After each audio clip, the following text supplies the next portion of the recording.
17, 2 y 7 en las Islas Canarias. Aquí continuamos el Espacio en Blanco en Radio Nacional de España. Un teléfono de contacto 900-137-137 por si queréis intervenir en ese concurso, y muchas cosas por contaros todavía de este primer tema. Habrá un segundo que nos llevará hasta la Luna para daros detalles de cosas que los astronautas encontraron allí.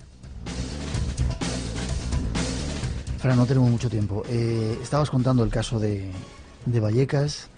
¿Qué pasó? ¿Cómo concluyó?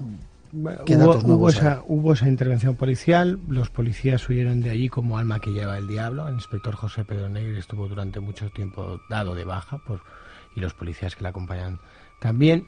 El caso se archivó, como tantos otros que hay constancia y que han ocurrido en nuestro país.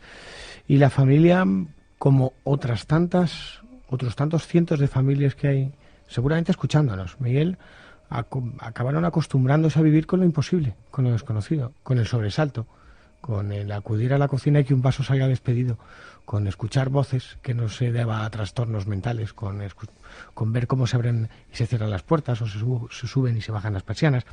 Acabaron acostumbrándose a eso hasta que pudieron vender hace unos cuantos años la vivienda, se mudaron, alcanzaron la tranquilidad, como así me confesó Concepción Gutiérrez Lázaro.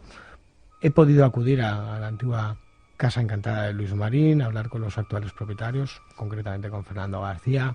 Allí no ocurre nada de nada. Ellos no han tenido constancia de ningún tipo de fenómeno insólito.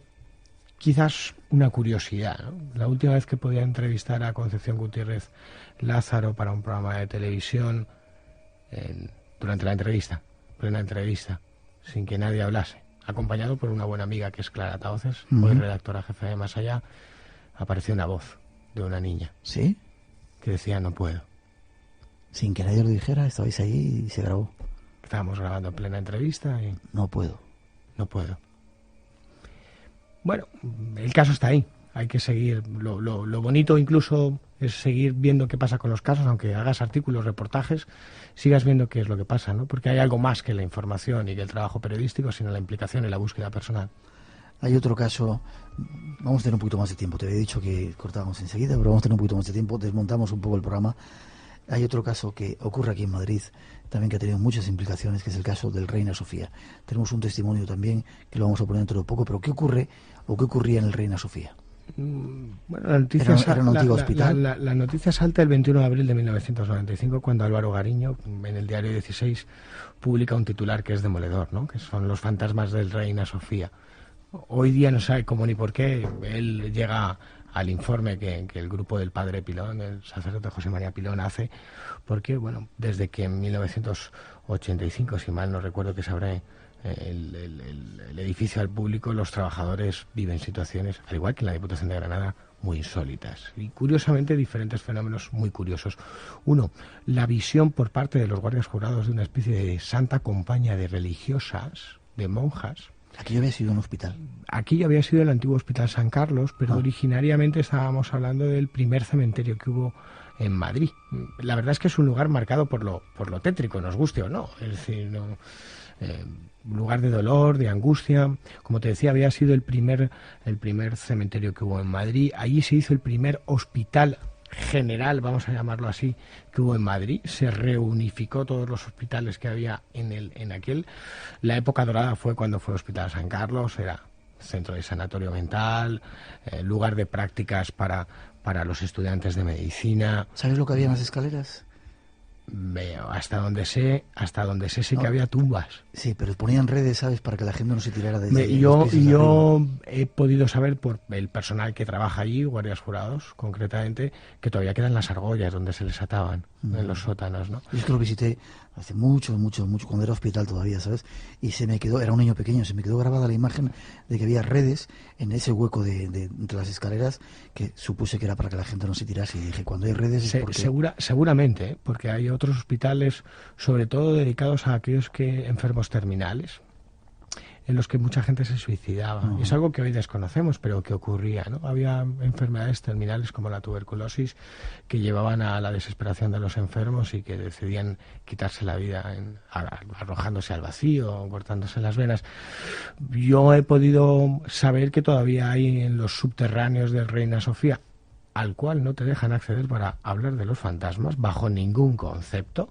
Bajo ningún concepto se puede meter un micrófono, una cámara de televisión. Bueno, hay argollas y que os siguen ocurriendo fenómenos insólitos. Tenemos un testimonio que vamos a ofrecer a nuestros oyentes. Vamos con ello.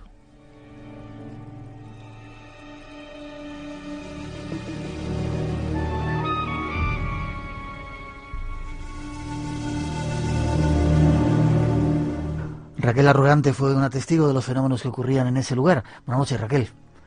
Buenas noches. ¿Tú estás convencida que había fenómenos extraños en el Reina Sofía? Sí, estoy convencida porque yo tuve una experiencia muy dura allí y bueno, ya se habían hecho investigaciones paranormales anteriormente en el museo. Yo entré a trabajar en agosto del año 95. Tú trabajabas como guardia de seguridad, ¿no? Como guardia de seguridad en los controles de accesos del museo pidiendo las entradas. Ya. A mucha gente le suceden cosas extrañas, siente frío cuando entra allí, se siente mal. Hemos recibido algunos testimonios de personas que tenían que salir enseguida del museo porque sentían que pasaba algo. ¿Qué te contaron a ti tus compañeros como más significativo que había pasado ahí en el museo? Bueno, lo más significativo fue que, bueno, pues que hay una cripta en la que está enterrado Ataulfo. Sí. Y bueno, se contaba que se habían oído pasos, que se habían producido apariciones de monjas, que funcionarios se habían marchado del museo voluntariamente. Y bueno, aparte se apareció un fantasma en el jardín leyendo un periódico por las noches. Y eso fue lo que llamó bastante la atención a los vigilantes, porque era de noche y no había nadie, el museo no se había quedado nadie encerrado. Uh-huh. Entonces era extraño. Tú te diste de baja, te pasaba algo raro cuando estabas allí, ¿no? Sí, Cuéntanos. Yo me sentía mal desde el primer día que entré a trabajar allí, tenía síntomas de ansiedad como mareos, dolores de cabeza, mucho frío porque yo entré en agosto, pero yo desde un principio me encontraba con frío. Luego, aparte, pues a finales ya en el 96 me produjo una tensión muy fuerte en los ojos, en la frente, notaba como una sensación de fuerza y no podía soportarlo. Me salió incluso la voz de una niña pequeña durante un par de minutos que no lo podía controlar. ¿Te salía la voz de una niña? ¿Te salía la voz de una niña pequeña, como si te poseyera algo? Como si me poseyera algo, sí, porque cuando se me producían esas tensiones que he comentado antes, era como si yo notara una fuerza dentro de mí, como si me succionara algo, como si yo estuviese absorbiendo algo. Y eso se producía únicamente en los pasillos donde yo trabajaba. Fuera de los pasillos o del museo yo no me encontraba mal. ¿Ya tuviste que darte de baja? Tuve que darme de baja. Primero me dio la baja el médico por una cefalea tensional que me decía que tenía. Y bueno, yo no podía dormir tampoco. Y me dio la baja durante un mes. Tomaba tranquilizantes también. Y yo voluntariamente me salí al cabo del mes de estar de baja porque volví a entrar al museo, me encontraba mal y decidí pedir la baja voluntaria a la empresa de seguridad en la que yo trabajaba. Uh-huh. Raquel, gracias. ¿Ahora estás mejor ya? Sí, ya bueno, sigo en tratamiento psicológico, tomo pastillas, pero bueno, me estoy tratando de una depresión desde entonces y bueno. Te deseo que te pongas lo más pronto posible mejor y gracias por contarnos la experiencia. Un beso grande. Muchas gracias a ti. Hasta luego. Hasta luego.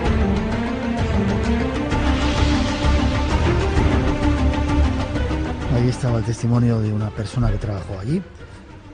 Pero hay muchos más casos, ¿verdad? Y hay muchos más testimonios en muchos otros lugares. Raquel Arrogante, para mí es espectacular, ¿no? Cuando uno se encuentra con el misterio cara a cara, las consecuencias que pueden tener son estas. Tu vida ya no vuelve a ser la misma. Y bueno, se produce una serie de cambios en tu estabilidad emocional y mental que no te dejan volver a ser igual. En otros casos te cambian los parámetros, ¿no? Raquel Arrogante es una más de los muchos.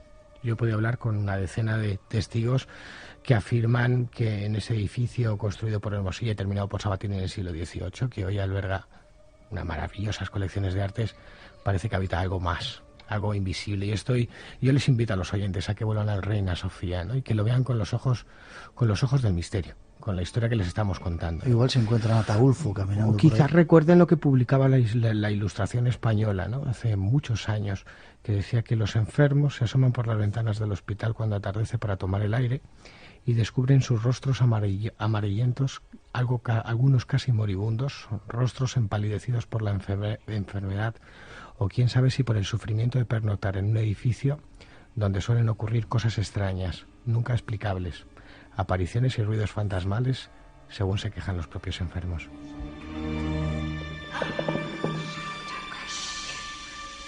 900-137-137. Lo más sobrecogedor... Es el teléfono para el concurso que tenemos esta noche de Casas Encantadas, esta noche lleno de voces por todos los sitios, sí. Lo más sobrecogedor, perdona Miguel, es que Raquel Arrogante ha hecho algo que no ha hecho nadie. Contarlo. Y denunciarlo. Y lo más sobrecogedor es que la oficina, bueno, el director general de Atención al Ciudadano y Coordinación de Servicios del Ayuntamiento de Madrid le contestó a sus denuncias diciendo que en relación a la reclamación incoada en esta oficina con su nombre, y una vez estudiado el tema que nos plantea por el Servicio de Sanidad Ambiental de la Dirección General de Salud de la Consejería de Sanidad, hemos de comunicarle que esta administración carece de competencias para la investigación de fenómenos paranormales. Claro. Llegó a la Audiencia Nacional y el caso quedó archivado. Te podría contar otro más sobrecogedor. Su protagonista se llama Mercedes Soto. Era guardia jurado en el antiguo Hospital La Cigüeña de la capital del Turia, de Valencia. Hoy es Consejería de Bienestar Social. Allí en los años 90 se publicó o se filtró a la prensa que se sucedían las apariciones de lo que llamaban la Dama Rosa, muy parecida a la Dama Blanca de la Casa de H de Chimeneas aquí en Madrid, en la Plaza del Rey sin número, sede del Ministerio de Cultura. Merche Soto, y cualquier día estará en los micrófonos del Espacio en Blanco para dar esa otra perspectiva de la realidad, no solamente afirmó ver a esa dama, sino que lo dejó rubricado en los informes. Sus compañeros impusieron a sus superiores hacer las rondas en pareja por el miedo a encontrarse con lo desconocido, y los informes eran cambiados. No te lo digo yo, lo dice ella. Te podría contar un caso más.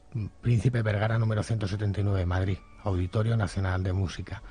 En los despachos administrativos de la joven orquesta no van a querer hablar, pero yo te puedo decir que muchos de los administrativos han vivido sucesos que no tienen tampoco explicación, y que en las salas donde vamos a escuchar grandes sinfonías, donde vamos a deleitarnos con las músicas, con las notas, cuando no hay nadie, cuando aquel lugar ya se ha cerrado al público, se escuchan aplausos, se escuchan voces, se escuchan pasos.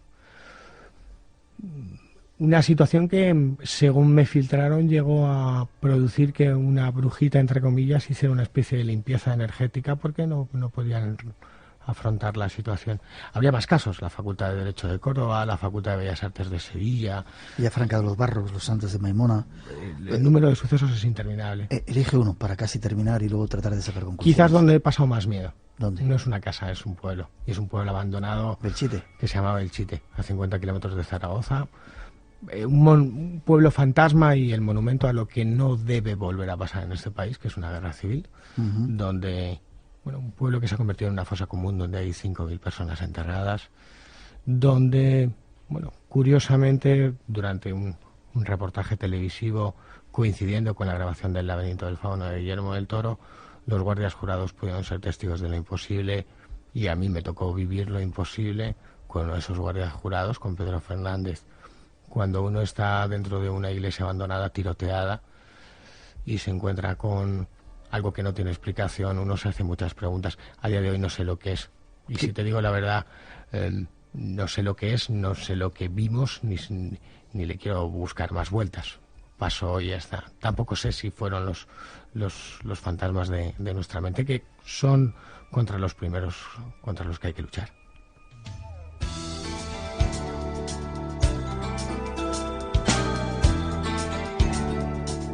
3:21, 2:21 las Islas Canarias. ¿Qué hacer cuando una persona está en una casa encantada? Para terminar, tranquilidad, porque todos los expertos, yo no me considero experto, considero experto a Charles Rich, premio Nobel, creador del Instituto de París de Metapsíquica, o cualquiera de los otros grandes eruditos de la metapsíquica, o de los grandes investigadores de los 70, el propio Germán de Argumos en nuestro país, o el padre Pilón. Bueno, no alterarse, porque el miedo retroalimenta esos fenómenos, no sabemos cómo ni por qué. Acudir a especialistas dentro del campo de la salud mental, porque hay muchos trastornos que son equivocados, esa es la realidad.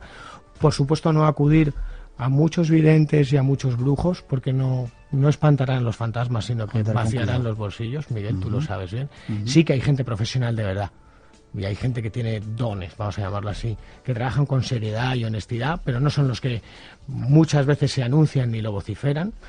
Y solo, pues, por supuesto, que también tenga mucho cuidado con muchos investigadores yo los categorizaría de bazofia, porque van allí, sacan los cuartos, dan una explicación y se van corriendo. Que se pongan en manos de especialistas, que te llamen a ti, por ejemplo, sería una buena opción. Hay un teléfono que vamos a dar, si me permites, 91-346-1055, 346-1055. Ahí vamos a recoger algunos casos y trataremos de echarles una mano. Claro que sí. ¿Cómo se puede la gente poner en contacto contigo? ¿Cómo pueden conseguir el libro? A través de la página web comentariosdelibros.com. Y bueno, ahora mismo cualquier oyente que quiera conseguir el libro dedicado, si entra en www.agapea.com, bueno, pues hay una buena promoción que se está haciendo desde Agapea, pero comentariosdelibros.com y entramos en contacto, sino a través de tu programa, por supuesto. Y sobre todo tener mucho cuidado con estos temas que no son para jugar, ¿verdad? No. Cuando uno abre la puerta al más allá, puede estar abriendo una puerta a un camino sin retorno. Igual el más allá entra. Gracias, Francisco Contreras, por haber estado con nosotros. Te deseo lo mejor y espero volver a verte dentro de poco en el Espacio en Blanco. Aquí tienes un reportero, aquí tienes un corresponsal en Málaga la Bella. Felicidades por volver. Muchas gracias. Seguimos con más temas a toda prisa. Nuestro concurso sigue adelante. 900-137-137 por si quieren participar. Y hay cosas que no nos han contado que ocurrieron en la Luna. Nosotros queremos darles esta noche todos los datos.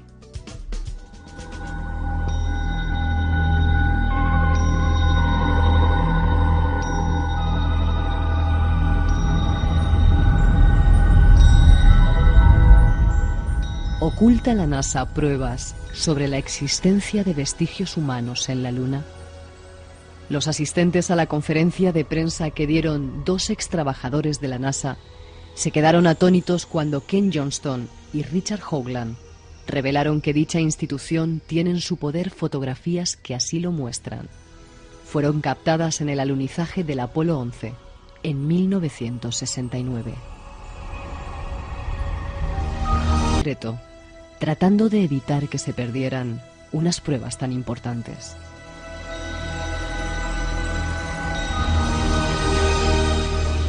El exdirector de la sección de conservación de fotos de la NASA, Johnston, aseguró que las fotos publicadas en la prensa eran falsas. Fueron editadas con el fin de borrar y ocultar las evidencias dejadas por las fotografías originales.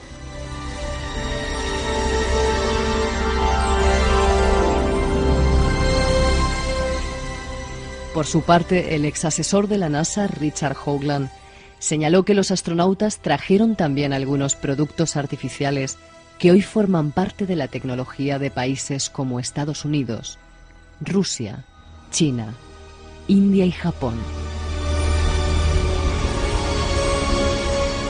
Curiosamente, países que en estos tiempos disputan una nueva carrera espacial para llegar a la Luna.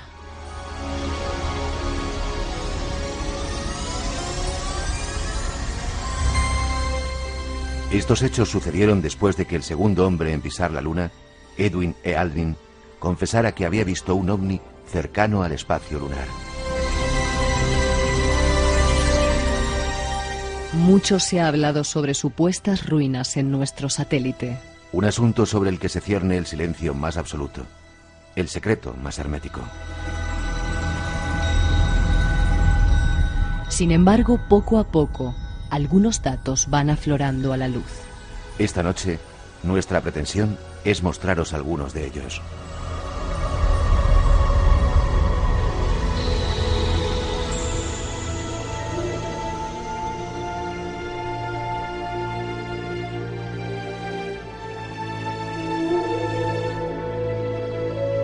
Parece que la Luna no es lo que nos han contado. Hay muchos secretos y muchos enigmas y Carlos Gutiérrez esta noche nos lo va a aclarar. Buenas noches, Carlos. Buenas noches. ¿Cómo estás? Perfecto, aquí. Muy bien, muy bien. Me alegro. Con ganas de contar cosas sobre nuestro misterioso satélite. Y nosotros de escucharlas. Lo primero, quizá, mucha gente dice que la Luna no es un satélite, que es algo más, algo extraño, ¿no? Por ejemplo, dice que no obedece a las reglas conocidas de la astrofísica, por lo menos en cuanto a su posición, volumen y masa. Es 3,66 veces más pequeño que la Tierra, pero pesa 81 veces menos y su órbita es realmente insólita. ¿Qué pasa con la Luna? Pues eso es lo que quisiéramos saber, lo que quisieran saber sobre todo, aunque parezca mentira, los científicos, porque no está todo dicho sobre la Luna y no solamente que no están estudiadas todas las rocas que las diferentes naves de la misión Apolo trajeron a Tierra, eso sería lo de menos.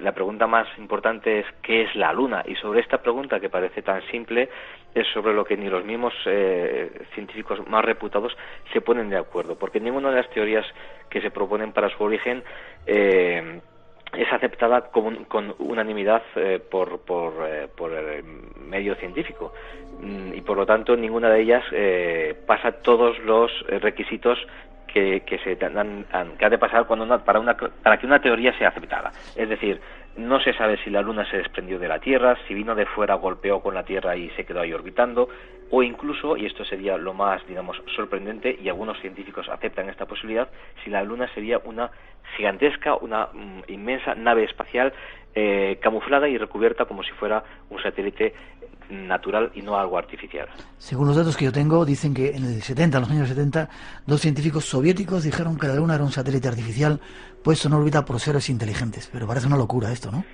Parece una locura, pero bueno, no lo dijeron dos personas cualquiera. Eran miembros de la Academia de las Ciencias Soviética, y su teoría trajo mucha cola, incluso a día de hoy sirve para que muchos otros científicos actuales se pregunten sobre si esto pudo ser cierto. Y hay numerosas, si no quieres llamarlo pruebas, lo llamaremos elementos de juicio que podrían inducir a que esto fuera cierto. Por ejemplo, uno de los detalles más significativos y que mejor se pueden entender por todo el mundo es que la Luna parece que tenga una profundidad tope. Me explico. Cuando la Luna está cubierta de cráteres, todos lo sabemos, diferentes tamaños en cuanto a su diámetro, pero en cuanto a su profundidad, hay una profundidad tope de la cual no se sobrepasa. Es decir, contra más grande es el diámetro de un meteorito, más profundo tendría que perforar la superficie de la Luna.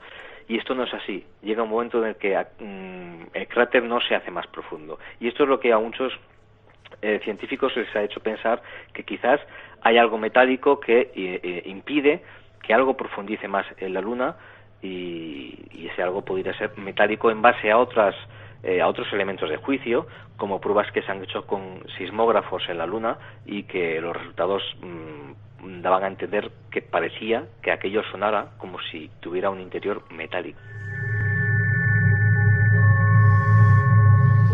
Empezamos bien con esta serie de misterios. Cualquiera que lo pueda escuchar dice, bueno, nos estamos volviendo locos ya, ¿no? Sí, porque la Luna es algo que tenemos muy cerca, ¿verdad? No claro, es como, y aparte parece súper conocida ya, y la vemos todas las noches. Sí, y parece que no nos puedan cerrar grandes misterios, pero todo lo contrario. En la Tierra también tenemos, por ejemplo, por hacer una analogía, el fondo marino, y el fondo marino está todavía sin excluir en su mayor parte. La Luna está más lejos, pero visualmente parece que la tengamos muy cerca, y sin embargo estamos, como vemos, muy lejos de conocer sus misterios que en realidad se encierra. Una pregunta que se hace todo el mundo. Durante los años 80, 90 hubo unas cuantas expediciones a la Luna. Se puso el pie en la Luna y de repente dejaron de ir. ¿Por qué? Esa pregunta del millón, ¿verdad? Bueno, hoy valdría más que un billón ya. Sí. No lo sé. La verdad es que creo que, no sé si alguien lo sabe, pero desde luego ahora parece que se va a volver más por turismo que por ciencia. Pero realmente no se sabe por qué se dejó de ir en aquella época en la que era tan habitual ir a la Luna, y los posteriores viajes no crearon esa expectación del primero. Parecía como ir a la Luna era como cruzar el charco aquí, ¿verdad? Y de repente se dejó de ir. Algunas malas lenguas, vamos a ponerlo entre comillas, dijeron que se dejó de ir porque ahí se encontraron cosas que no tendrían que estar en la Luna. Y de esto creo que vamos a hablar un poquito sobre qué es lo que pudieron ver los astronautas de diversas misiones espaciales cuando fueron a la Luna. Objetos que ya estaban allí, seres vivos que ya estaban allí cuando ellos llegaron incluso por primera vez, o incluso edificios que ya estaban allí cuando el ser humano llegó por primera vez a la Luna. Vamos por partes, si te parece, Carlos, ¿vale? Sí. En principio, quizá lo primero, señales de radio. Parece ser que desde 1927 y 1935 se recibieron algunas emisiones, pero en 1956 investigadores de la Universidad de Ohio recibieron charlas, lo que parecían charlas codificadas, cuyo origen era la Luna. ¿Es así? Es así, lo que ocurre siempre. La NASA siempre niega todo de manera oficial, es decir, con respecto a las ondas, emisiones de radio, cualquier o muchos radioaficionados en Tierra pueden capturar señales del espacio, y de hecho así ha ocurrido algunas veces, y esa prueba o ese elemento de juicio, como antes hablábamos, está allí. La NASA como institución oficial niega todo esto, así como niega aquellas fotografías de diversas misiones espaciales en las que hay algo extraño. Pero luego tenemos las personas particulares, que aunque hayan trabajado en la NASA, hablan como ellos mismos, normalmente trabajadores de la NASA ya jubilados, ya retirados, y que entonces hablan de cosas que mientras estaban en la NASA tenían prohibido hablar. Y con las señales de la radio que comentas ha ocurrido también lo mismo, filtraciones de personas que han trabajado en la NASA y que han dado fe de estas grabaciones, algunas de ellas obtenidas por radioaficionados en Tierra, certificando que en efecto estas grabaciones eran ciertas y nunca se han llegado a descifrar, pero esas señales de radio, que lo eran sin ninguna duda, parecían provenir de la Luna y parecían ser inteligentes porque parecían como cifradas, como si tuvieran un código. Vamos a ver lo que dicen los técnicos. ¿Te parece? Alan Davis es uno de ellos, trabajaba en la NASA desde 1959 hasta 1973 y él ha desvelado una serie de cosas, ¿no? Sí, precisamente lo que hablamos. Una vez que se retiró de la NASA, al tiempo empezó a hablar. Empezó a decir cosas muy interesantes, y quizás la que más puede impactar es que era seguro que en la Apolo 11, cuando bajaron los astronautas del Apolo, vieron ruinas en la Luna, ya no edificios modernos, sino auténticas ruinas, edificios ruinosos en la superficie de la Luna. Incluso Alan Davis dijo que él mismo no solo pudo recoger el testimonio, sino que pudo ver imágenes de estas ruinas, y que el mismo Armstrong, recordamos la primera persona que puso el pie en la Luna, aseguró que él, cuando estaba andando por la Luna, se sentía observado y vio cómo había otras personas, o otros, lo que sea, pero que estaban allí antes que ellos.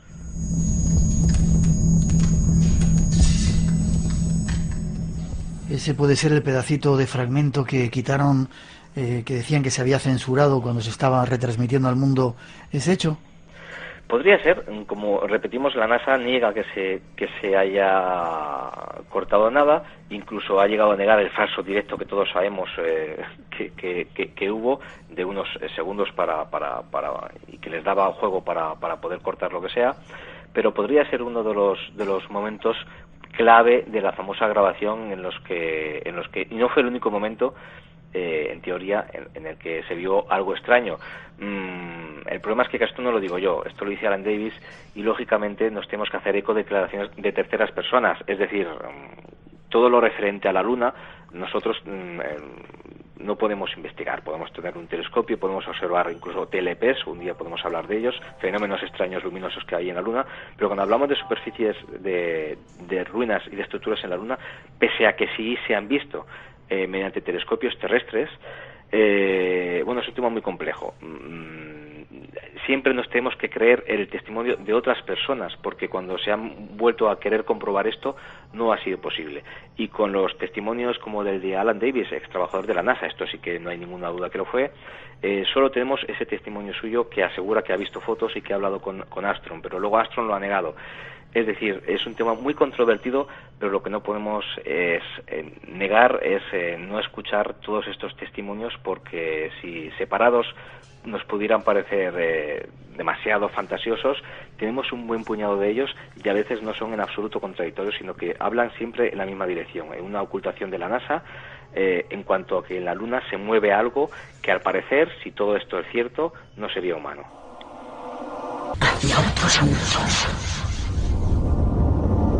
Esta noche este viaje llevándonos hasta la Luna, el satélite de la Tierra, aquí en Radio Nacional de España.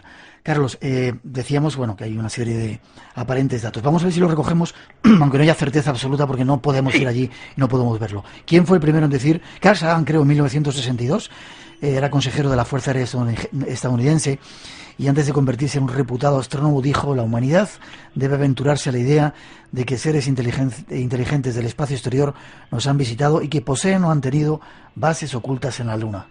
Poco conocido esto que ha dicho Carl Sagan, ¿verdad? Así es, y de hecho lo dijo cuando, como bien has comentado, era poco conocido. Luego no se atrevió a decirlo, sino todo lo contrario, ¿no? Estuvo en una posición bastante contraria. Los primeros una de las primeras noticias que tenemos en cuanto a cosas raras en la Luna, tenemos de siglos anteriores, pero eran cosas quizás menos fiables. Pero ya en 1848, con la astronomía ya consolidada como ciencia, el astrónomo de Múnich, Guthrie, no lo sé pronunciar, lo llamaremos Wittgenstein, que es parecido al jugador del Barça, ¿verdad? Y es mucho más fácil de decir, porque tiene un apellido muy raro. Era alemán. Sí, exacto, sí. Pues este astrónomo ya vio cosas que le llamaron mucho la atención de la Luna y que él identificó como lo que podían ser construcciones o restos, pero siempre artificiales en su superficie. Y a partir de entonces la cosa no ha parado. Es decir, en 1885, seguimos en el siglo XIX, un astrónomo reputado francés también, Teulot, vio también lo que él creyó que eran ruinas en la Luna. En el 53, Percy Wilkins y Patrick Moore, muchos oyentes seguro que los recuerdan, hicieron una recopilación de estas posibles estructuras artificiales y contaron hasta casi 100. Incluso ese mismo año, el reputado científico, que era editor científico precisamente del New York Herald Tribune, John O'Neill, vio lo que él consideró que podía ser un puente artificial de, atención, unos 20 kilómetros de longitud sobre el Mare Crisium de la Luna. Y después Patrick Moore, que ya lo hemos mencionado, ratificó esa observación. O sea, él también, por su cuenta, vio lo que el editor científico del New York Herald Tribune dijo haber visto, este inmenso puente. Pero lo que pasa, Miguel, es que con las estructuras artificiales, si tan misterioso es que estén allí, no lo es menos una cosa muy curiosa que pasa con ellas, que aparecen y desaparecen en el tiempo. Es decir, este puente fue visto por al menos 2 científicos reputados en observaciones diferentes, es decir, es un hecho más o menos constatado, consolidado, pero posteriormente ni ellos mismos han sido capaces de localizarlo, es decir, se esfumó por completo. Y hasta el día de hoy este mismo puente, vamos a llamarlo puente, no ha sido observado otra vez. Sí, otras estructuras que también han seguido la misma lógica o la misma ilógica, aparecen y desaparecen de punto, y cambian de lugar y a veces simplemente no se vuelven a ver nunca. ¿Qué pasa, Carlos? ¿Que se mueven entonces? Parece ser que sí. Y si esto fuera así, ya digo, hablamos siempre en hipótesis, pero si esto realmente fuera así, si fueran estructuras y ocurriera esto, tendríamos que dar por hecho de que lo que ocurra en la Luna, sea lo que sea que hay, sigue todavía activo. Quizá la gente que más tenga que contar acerca de todo esto sean los astronautas que han estado, que han volado. ¿Qué dicen los astronautas? Tengo aquí, según los datos, el 25 de diciembre de 1968, Lowell, Borman y Anders, en su primera órbita en torno a la Luna, a bordo del Apolo 8, vieron un extraño objeto discoidal. ¿Alrededor de la Luna también se ven cosas extrañas? También se ven cosas extrañas. Es más, hay muchas misiones. La más conocida es la Apolo. Subieron varias veces a la Luna y es muy extraña. Yo prácticamente tengo recopiladas todas las misiones, y en todas las misiones algo más claro o algo más sutil, pero siempre ha ocurrido algo extraño en estas misiones a la Luna de las Apolo. Pero hay cosas mucho que no son sutiles, sino que los mismos astronautas han llegado a ver y a declarar que vieron algo raro. OVNIs en su viaje hacia el espacio, extrañas luminescencias dentro de la cápsula lunar, cosas extrañas dentro de sobre la superficie de la Luna, esas extrañas ondas de radio de las que antes hablábamos también. Es decir, casi todas las misiones espaciales que han ido a nuestro satélite se han encontrado cosas un tanto extrañas. También no olvidemos, pasa algo raro cuando nos vamos a Marte, que casi siempre, o cuando se envían sondas a Marte, porque no hemos ido físicamente, pero casi siempre pasan cosas un tanto extrañas. Así que parece que cuando pasamos la barrera de la atmósfera, lo que ocurre más allá de ella, pues no es del todo previsible. Es significativo este caso que recogíamos del Apolo 8 el 25 de diciembre, que contaba Lowell, que cuando vieron el discoidal alrededor, ese extraño objeto, los sistemas eléctricos de la nave se detuvieron durante unos instantes, sí. Descendió la temperatura, ¿y qué ocurrió? La cápsula dice que se vio rodeada de una extraña luminosidad. Pues claro, el origen de esto, lo extraordinario es que nunca se supo, porque cuando se está allá arriba, lógicamente hay algunos imprevistos, algunos fallos técnicos, y a muchas de estas cosas se le da una explicación coherente, racional y científica. En este caso no.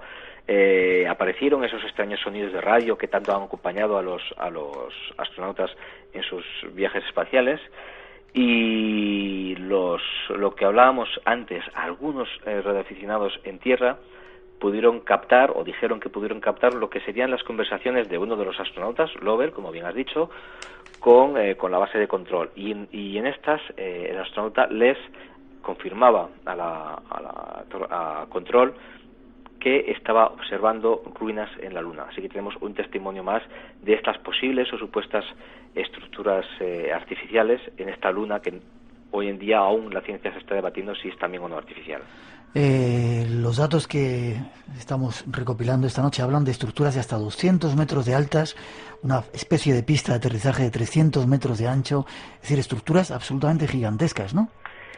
Sí, de hecho estas, unas de las más famosas son las llamadas torres o cúspides de Blair, en honor a su descubridor William Blair, o más que su descubridor, el que las dio a la luz, porque este profesor norteamericano afirmó haber visto y poseer, de hecho las ha hecho públicas, unas fotografías de la misión espacial Orbiter 2, ¿era? Sí, la Orbiter 2, si no recuerdo mal, en la que él interpretó ciertos elementos de la Luna como si fueran estructuras artificiales que él incluso, en base a su estudio de sombras, etcétera, dedujo que tenían unos 200 metros, como comentas, de altura. Algo que, repetimos, porque es importante, si fuera cierto, sería realmente espectacular. Estructuras artificiales gigantescas en la Luna y que se mueven, cambian de posición o incluso desaparecen para siempre.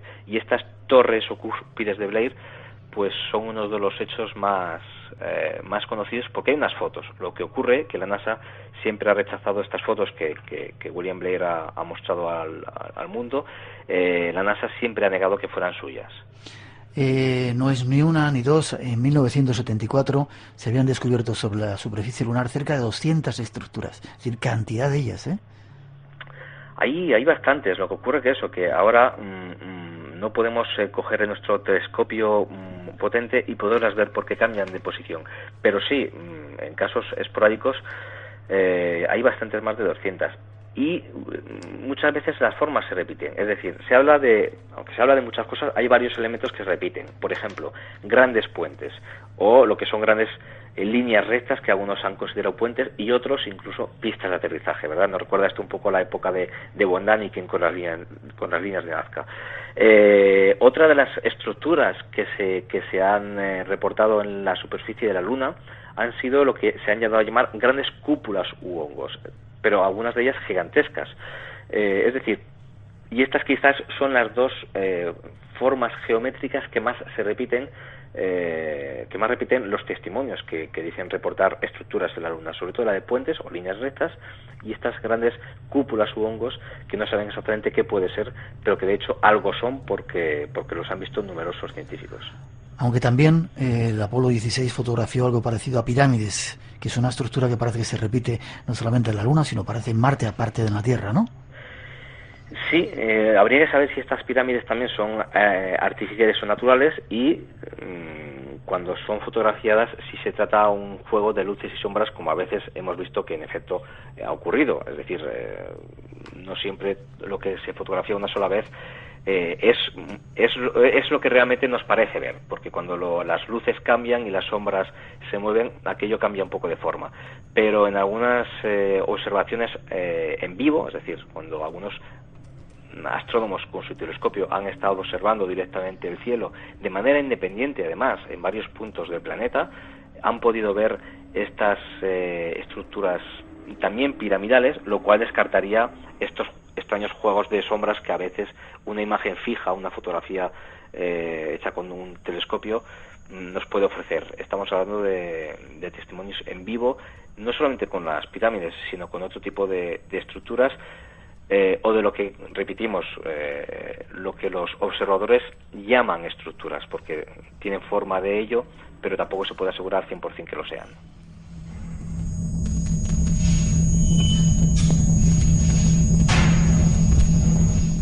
Vamos a ir terminando, Carlos, si te parece. Quizá el hecho de que se hayan encontrado todas estas estructuras, dándolas por buenas, sea una de las causas de por qué no han vuelto. Es lo que dicen algunas personas, ¿no?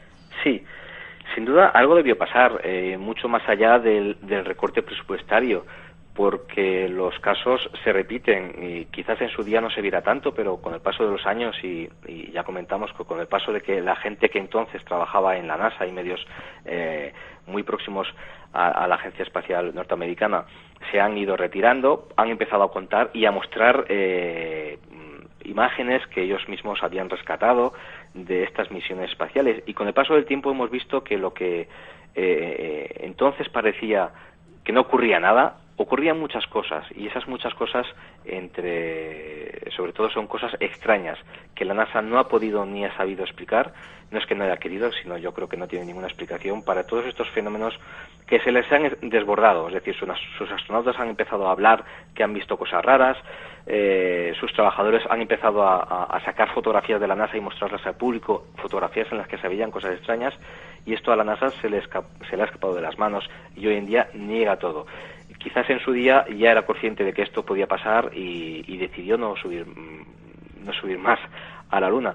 Esto realmente nunca lo sabemos, pero algo debía ocurrir, digo, más allá del recorte presupuestario, porque es la excusa de siempre, ¿no?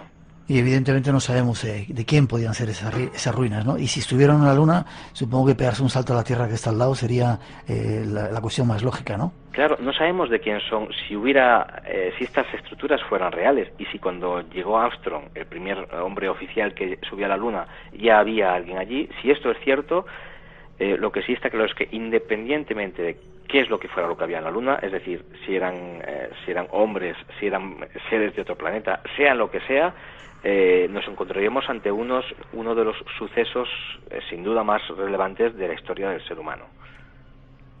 Lo que está claro es que no son restos erosionados de piedras normales, ¿no? No lo parece, porque si lo fueran no aparecerían y desaparecerían o cambiarían de posición. Serían unas ruinas, tal como las entendemos nosotros, unos edificios, unas estructuras que se han hecho viejas y que después de ser útiles se han abandonado allí. Esto no lo parece porque si fuera así, las observaciones posteriores de ese mismo punto, desde distintos lugares del mundo, incluso desde misiones espaciales o telescopios espaciales que ofrecen mucha más calidad, lo hubieran visto, y no es así. Es decir, aparecen y desaparecen.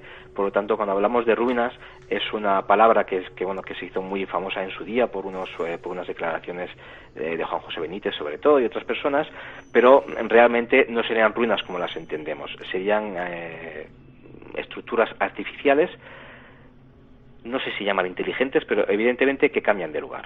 Por lo tanto, no edificios ruinosos que están abandonados.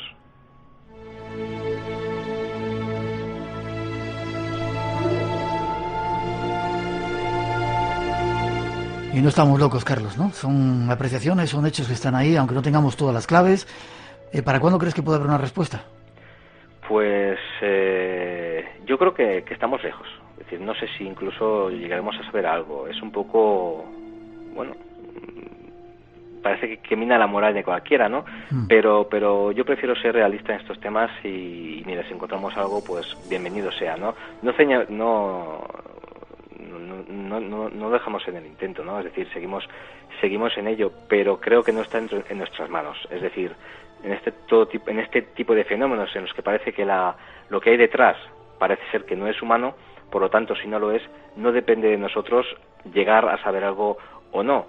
Lo que sí, y eso casi lo puedo garantizar, es que en los próximos meses seguirá habiendo novedades, algunas de ellas muy interesantes, en torno a estas cosas extrañas que pasan alrededor de la Luna. Entonces tenemos que estar atentos para ver si eso sí que nos sirve para por lo menos acercarnos un poquito más hacia la verdad. Estaremos atentos, Carlos. Muchas gracias. Os vais de viaje a Estados Unidos dentro de poco. Sí. Os espero a la vuelta para que hablemos de Roswell, que vais a estar por allí, de los indios, de esas reservas y de esos lugares increíbles que vais a visitar. Perfecto. Un fuerte abrazo. Encantado. También para Olga, y un placer que hayáis estado aquí en el Espacio en Blanco. Espero que no sea la última vez. Por supuesto que no, cuando quieras. Fuerte abrazo. Un fuerte abrazo. Hasta luego.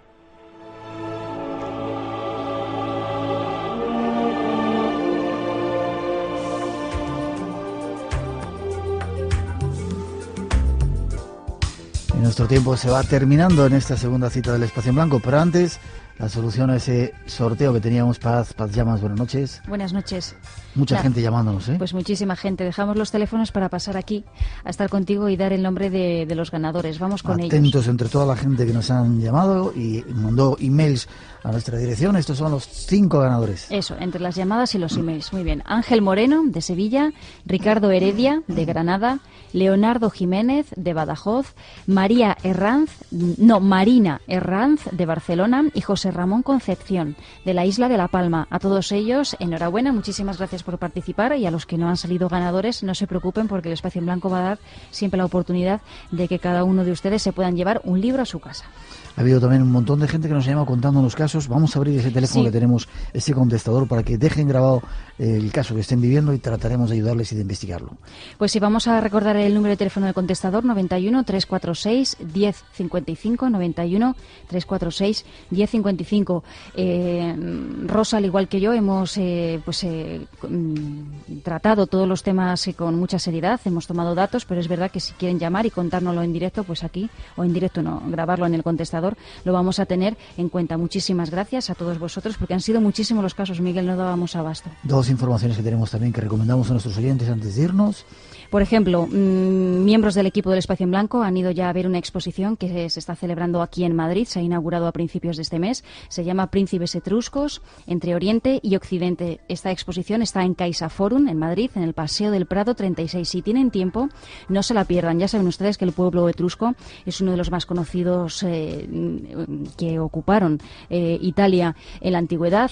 Tiene muchísimos misterios y precisamente esta exposición quiere mostrárnoslos todos. Hasta el próximo 18 de enero tenemos de tiempo para ir, y muy importante, la entrada es gratuita, o sea que no hay excusa para no asistir. ¿Y otro más que solamente queda mañana para poder verlo? Solo queda mañana, sí, gracias a un oyente del programa, un amigo de Espacio en Blanco, de Abraham, compartió con nosotros un email que nos enviaba y nos comentaba que estaba emocionado porque había ido a ver una exposición en Salamanca sobre el Procesus contra los templarios. Dice, es una exposición excepcional de facsímiles, de incunables, dice, una maravilla para poder descubrir obras de arte majestuosas, libros llenos de detalles, sus textos, sus ilustraciones. Pues bien, lo que nos contaba Abraham sobre este Procesus contra los templarios es un documento de 799 ejemplares que ha emitido la exculpación de la Orden del Temple, dice, que acaba de ser publicado por el Vaticano. Pues bien, se inauguró el 5 de septiembre y mañana cierra sus puertas, pero toda la gente que esté en Salamanca o pueda acercarse mañana tienen la posibilidad de visitar esta exposición, que estará abierta hasta las 9 de la noche. No, en los festivos hasta las 2 de la tarde, eso es, lo estoy viendo mañana domingo, de 12 a 2 en la sala de exposiciones del Palacio de la Salina, en la calle San Pablo 27, en Salamanca. Si quieren, pues tienen que ir y no perdérselo. Trataremos en esta sección de recoger esa serie de actividades para contárselas a nuestros oyentes.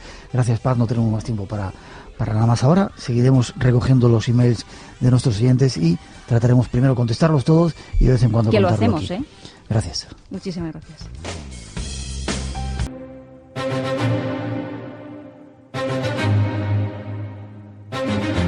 Hola, buenas madrugadas. Llegó el tiempo de los misterios. Casi 2 horas tenemos por delante para compartir esos mundos que aquí nos gustan.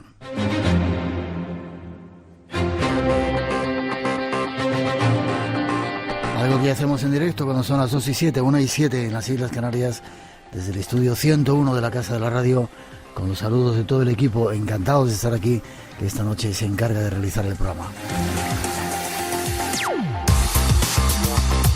En la parte técnica esta noche, Rubén de Felipe y Mar Gasca, Natalia Sotillos en la realización y coordinación, Rosa Rodríguez en la producción y locución, David Cuevas en la realización y Miguel Blanco que os habla. Como digo, para todos nosotros un placer estar aquí compartiendo este tiempo de radio en la madrugada hasta las 4, las 3 en las Islas Canarias. Y abrimos redes sociales, teléfono, llamada gratuita, ya sabéis, 900-137-137. El email espacioenblanco@rtv.es, en Facebook, en Twitter, nuestras redes sociales eBlanco Radio, y tenemos un número nuevo de WhatsApp que atiende en Barcelona Ramón Álvarez, nuestro compañero, 633-4488-16.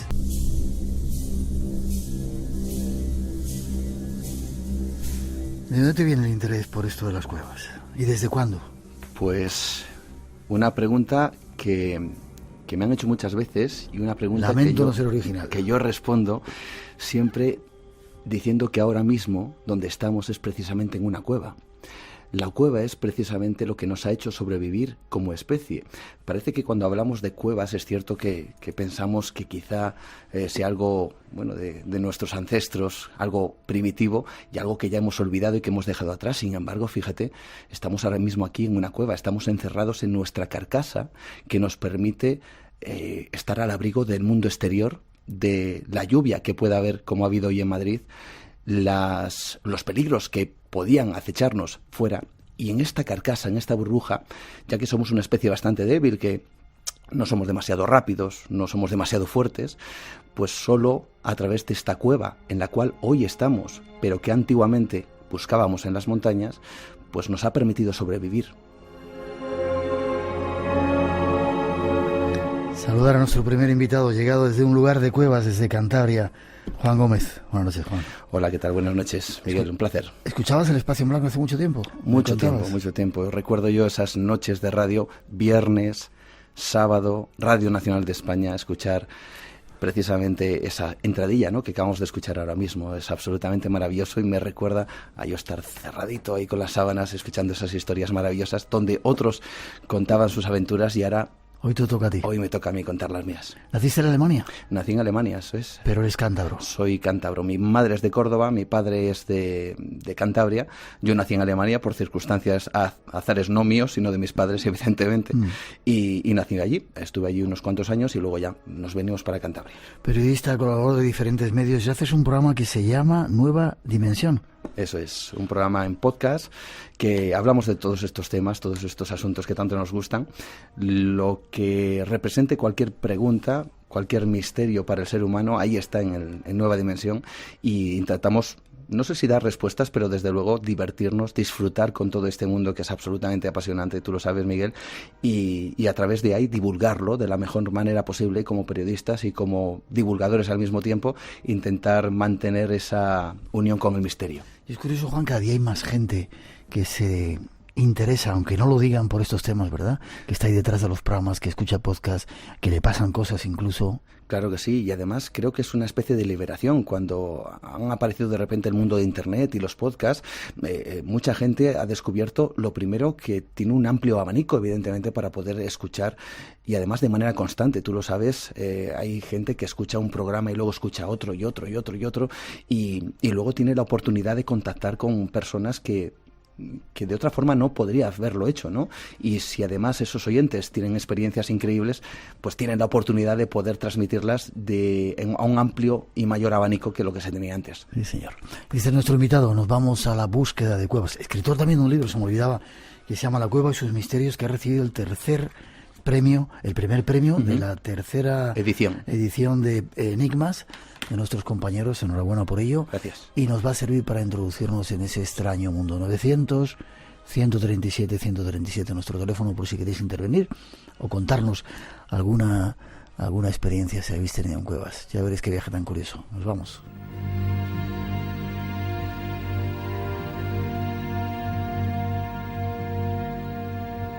Nuestro primer objetivo esta noche es penetrar en un mundo diferente, oculto, lleno de misterios.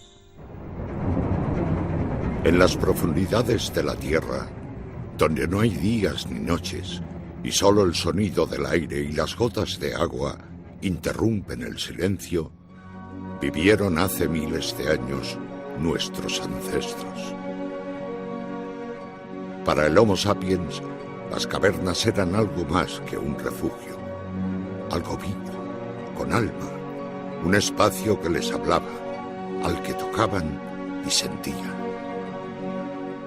Ese hombre necesitaba crear, comunicar, transmitir conceptos, dibujos, pinturas, grabados y esculturas realizados por nuestros antepasados hace entre 35.000 y 11.000 años, son un testimonio excepcional de una civilización perdida.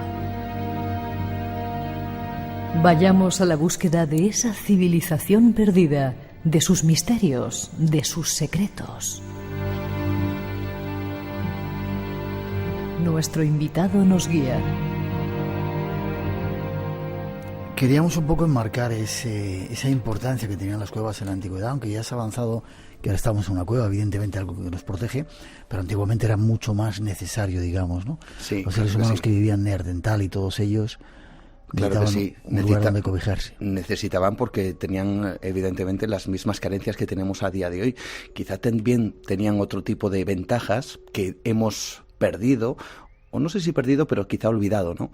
Y quizá también nos sirve este viaje por las cuevas para retornar a ese mundo donde vivían nuestros ancestros, y las cuevas evidentemente era su hogar, no el interior de las cuevas, ojo, hay que decirlo, porque es inviable vivir dentro de una cueva, una simple hoguera, pues sería eso, como digo, inviable poder realizarla en el interior. Solo el humo pues haría que todo el mundo saliera corriendo, ¿no? Vivían en las viseras, en la parte exterior, y siempre se movían en las cuevas porque iban detrás de la caza. Esto es lo que nos dice la versión oficial de toda nuestra prehistoria, y digo que es una versión porque evidentemente la prehistoria es una ciencia especulativa y como tal así se plantea, ¿no? Lo que es cierto es que esas cuevas formaron parte de la vida de aquellos ancestros que iban detrás de la caza, y fueron las que abrigaron, y sobre todo, y algo muy importante, las que fueron testigos de los primeros albores de la mente humana.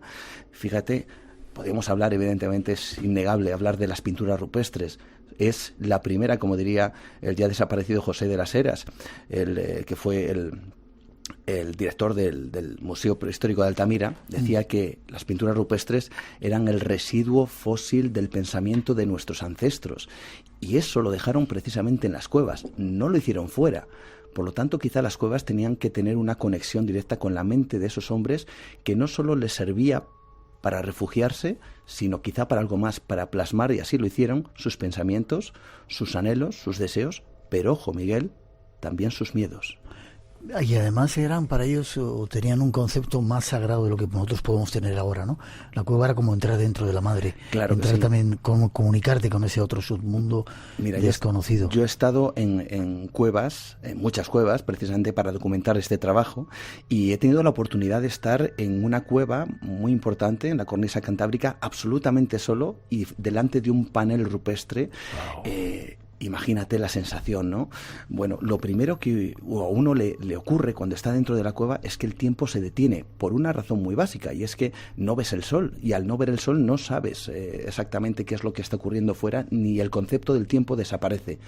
Hay una cosa excepcional, y es que los sentidos automáticamente se disparan. Lo que uno cree que se va a encontrar, que es absoluto silencio, descubre que hay sonidos increíbles.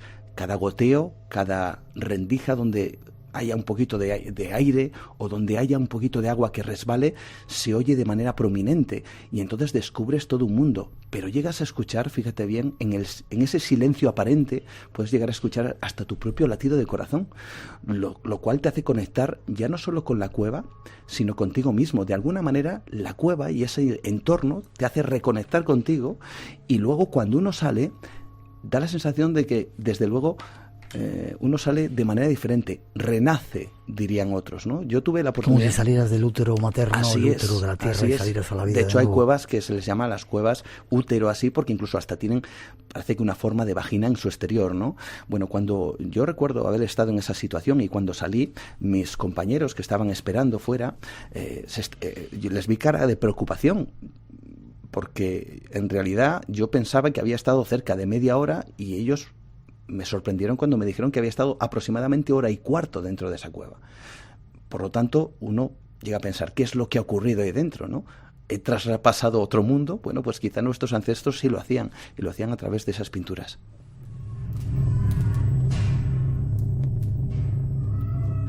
En esa introducción decíamos que las cuevas han servido para que muchas de las civilizaciones o pobladores antiguos hayan estado ahí. Tú en tu libro das una noticia que luego se ha divulgado en diferentes partes, ¿no? No solamente el hombre de Cromañón, o no sé quién habitaba las cuevas, te lo pregunto. Sí. ¿Qué indicios hay de los primeros pobladores de las cuevas? Mira, se publica hace una cosa de un mes y pico aproximadamente, en la revista Science, que es la revista más importante a nivel internacional en cuanto a ciencia se refiere, y publica algo extraordinario, algo aparentemente nimio para el profano, pero profundamente extraordinario para nuestra historia. Y es que las primeras pinturas rupestres no las hizo el Homo sapiens, es decir, nuestros ancestros. Las hizo otra especie de humanos que eran neandertales. Bien, ¿qué es lo que supone esto? Bueno, pues que la oficialidad siempre nos ha dicho que es el hombre el que ha creado, o el que tiene ese pensamiento simbólico, el que es capaz de crear arte. Y ese hombre era precisamente el Homo sapiens, nuestros ancestros directos. De alguna manera, parece que lo oficial nos está poniendo en el centro del universo, como antiguamente ponían a la Tierra en el centro del universo. Craso error el cometido en esta época como el que se cometió en épocas anteriores, ¿no? Ahora descubrimos que han sido otras especies las que tenían ese pensamiento, pero yo voy más allá. Esto lo predigo en el libro. Digo exactamente que hay una datación que supera el momento en donde el Homo sapiens estaba presente, en este caso en la cueva de la Pasiega, en el castillo, en el Monte del Castillo en Cantabria. Iremos dentro un rato hasta ahí. Lo que ocurre con esto es que volvemos a los errores, como decía antes, ¿no? Cuando, por ejemplo, Marcelino Sainz de Santuola descubre las famosas pinturas de Altamira, fíjate, el hombre ilustrado del siglo XIX no podía. ¿Cómo iba a ser que un hombre prehistórico pintara aquello? Claro, era imposible, ¿no? Solo el hombre ilustrado de la época tendría esa capacidad, pero no solo ellos, incluso nosotros. Yo ahora mismo me pongo a hacer un bisonte en una pared y ya te digo que sale cualquier cosa menos un bisonte. Claro, ¿cómo iba a ser que un hombre prehistórico que lo único que hacía era cazar, reproducirse y poco más, pintar aquello, ¿no? Le echaron la culpa a Marcelino Sainz de Santuola, que las había pintado él. Wow. Claro, imagínate. Pues eso que ya nos parece un pensamiento arcaico, está ocurriendo a día de hoy. Pensamos que las pinturas, dicen, bueno, aceptaron el hecho de que un hombre arcaico pintara aquello, pero en cualquier caso tenían que ser nuestros ancestros. Obviamente, ¿quién si no? Ahora descubrimos que no éramos nosotros y eso vuelve a remover la conciencia de aquellos que dicen que nosotros, como si fuéramos, y lo he dicho antes, el centro del universo, tuviéramos ese carácter simbólico, ese salto que dice la ciencia que es el salto, bueno, o el salto infinito, o el gran evento de la inteligencia humana. Quizá la inteligencia estaba en otras especies también. Hay mucha magia, mucho simbolismo en las cuevas, ¿no? ¿Desde cuándo están habitadas, que tengamos datación de esas que dan los arqueólogos? Bueno, pues habitadas pueden ser desde hace prácticamente más de 6 millones de años. Habitadas. Otra cosa es las pinturas o los restos de esa inteligencia, ¿no? Que han podido dejar que ahí ya varía el rango, ¿no? Las pinturas más antiguas, que son las que se han descubierto en estas dataciones, como digo, publicadas por la revista Science, datan de unos 66.800 años. Pero aquí viene una cosa muy interesante. Y viene un gran misterio. Y te voy a contar algo que no se ha publicado en la revista Science, algo que yo he tenido la oportunidad de conocer de primera mano y que no solo no se ha publicado en la revista Science, sino que tampoco se ha hecho público en ningún reportaje ni en ninguna entrevista al uso dedicado a este tema. Bien, cuando se hacen estas dataciones, lo que se hace, no se puede datar la pintura, porque la pintura es de un mineral y el mineral no se puede datar, pero sí puedes datar las pátinas de calcita que hay por encima de la pintura. Voy a intentar explicarlo rápidamente. El agua pasa por encima de las pinturas, estas dejan la calcita y esa calcita contiene uranio. El uranio con el tiempo se convierte en otro elemento que se llama torio. Si uno sabe cuánto tiempo pasa entre que el uranio se convierte en torio, bueno, puede determinar cuánto tiempo hace que esa calcita estaba ahí. Bien, hubo 3 capas que en esta ocasión iban a analizar, pero solo analizaron 2 capas. No analizaron la tercera, la más antigua, solo analizaron 2. Bien, y aquí viene lo que no se ha publicado en la revista Science. Se descubre un isótopo de torio de 80.000 años. Mucho más antiguo. Mucho más antiguo, y se descubre otro isótopo de 66.800 años. Science publica la de 66.800 simplemente por temas de no pasarse, de asegurarse. Pero hay un isótopo de 80.000 años. Pero ahora viene lo interesante. Si solo se arañaron las 2 capas de las 3, ¿cuánto estamos hablando de antigüedad? Si a eso le añadimos que la pintura estaba mucho antes que la primera capa de calcita que no se ha analizado, cuántos años de antigüedad tiene esa pintura.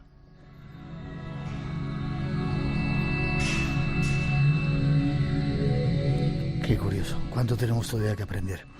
Vamos a tratar de hacer un recorrido. Tenemos ya un montón de llamadas.